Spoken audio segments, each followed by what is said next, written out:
एड्सच्या माध्यमातून मुलांना विविध प्रकारे शिक्षण दिलं जातं।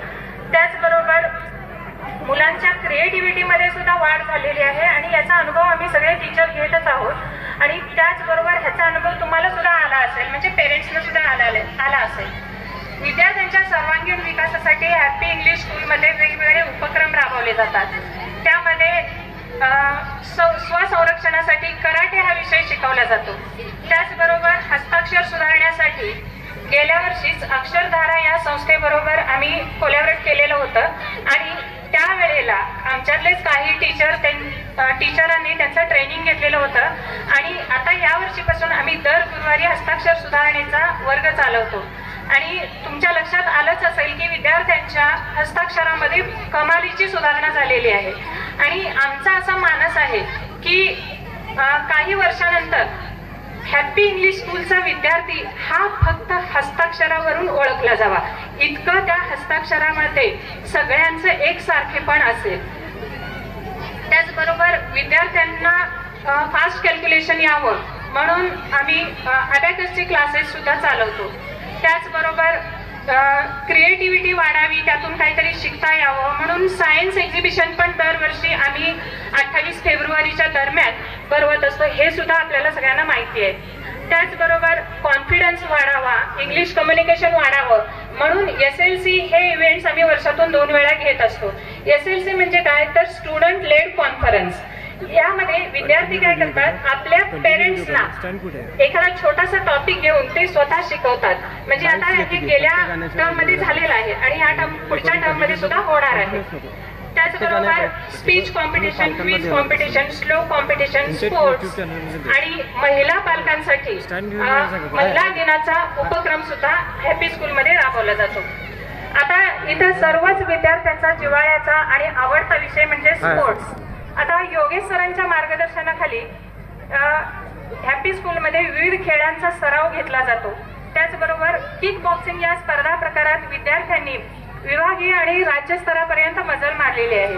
त्याचबरोबर उंच उडी प्रकारात सुद्धा आपल्या शाळेचे विद्यार्थी जिल्हास्तरीय पर्यंत चमकले आहेत। आणि इथं मला मुद्दाम सांगावंसं वाटतं की आपल्या हॅपी इंग्लिश स्कूलला 6वी ते 10वी पर्यंतचे वर्ग सुरू करण्याची राज्य शासनाची परवानगी मिळालेली आहे। त्याच्यासाठी एकदा जोरदार टाळ्या झाल्या पाहिजेत सगळ्या पालकांच्या तर्फे। आपल्या सगळ्यांचा हॅपी इंग्लिश स्कूलच्या विद्यार्थ्यांच्या वर, शिक्षकांच्या वर लोभ आहेच, तो असाच वृद्धिंगत व्हावा अशी मी इथं अपेक्षा व्यक्त करते आणि पुनश्च एकदा सगळ्यांचं स्वागत करते आणि थांबते। आणि आपण सगळेजण इथं आलात याबद्दल सर्वांचे मनपूर्वक आभार। Thank you everyone, thank you very much.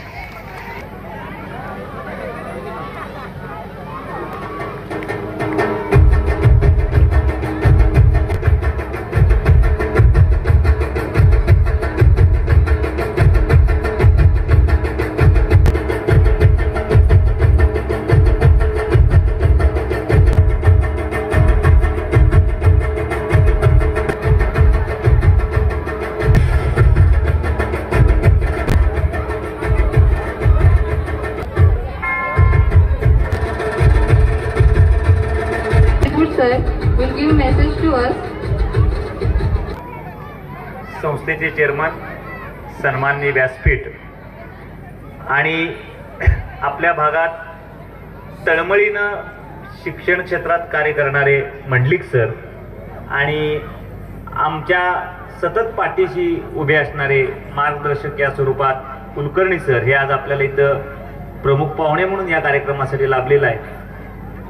मला माहिती आहे की आपण सगळे केव्हा एकदा कार्यक्रम सुरू होतो या उत्साहात आहात आणि त्यामुळं जास्त काही मला बोलायचं नाही आहे। तुम्ही 100% आमच्या इथले Deshpande sir, Deshpande madam, staff जे काही कष्ट घेत आहे त्या कष्टाचं कुठंतरी चीज आपल्याला करायचं असेल तर त्यासाठी तुमच्या आपल्या सगळ्या पालकांचा त्यामध्ये सक्रिय सहभाग असणं आवश्यक आहे। जर पालक, संस्थाचालक, शिक्षक, शिक्षकेतर स्टाफ आपण सगळी मिळून एक टीम वर्क म्हणून जर आपण काम करू शकलो तर 100% चांगले विद्यार्थी घडवण्यास काही अडचण येणार नाही आहे. आणि हे काम करताना आम्ही आमच्या पद्धतीनं प्रयत्न करतोय, शिक्षकांच्या पद्धतीनं, मॅनेजमेंटच्या पद्धतीनं प्रयत्न करतोय.